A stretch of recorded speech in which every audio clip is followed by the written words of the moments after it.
probably gonna get a lot of hate for saying this. মেঘালয়ের হানিমুনের একটা murder case and suddenly men all over India be like বিয়ে করতে ভয় লাগছে, মেয়েদের থেকে বেঁচে থাকতে হবে। এত ফ্রাজাইল মেরুদণ্ডটা, ये डर हमको अच्छा लगा, বাট রিয়েলি জাস্ট একটা কেস আর বিয়ে ভালোবাসা বিশ্বাস থেকে সমস্ত রকমের ভরসা উঠে গেল।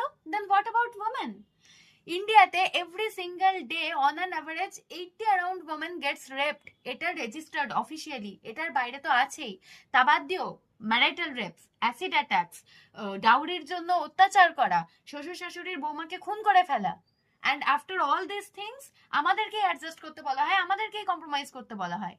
একটা মেয়ে ভুল করে ভায়োলেন্ট হয়ে গেছে, যেটা ডেফিনেটলি সঠিক নয়, বাট সেটা একটা ন্যাশনাল ফিয়ার হয়ে গেল।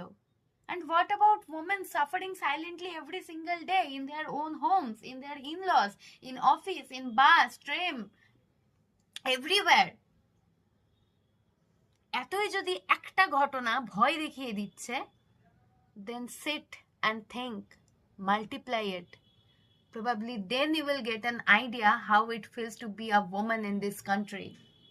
তারপরে ওই ছেলে মেয়ে নিয়ে ঝগড়াগুলো করতে এসো। ছেলেরা কতটা সাফার করছে, মেয়েরা কতটা, আগে বসে ভাবো। একটা ঘটনাতে নড়ে গেল না জীবনটা, মেয়েরা কি কি দিয়ে গো থ্রু করছে। Got it?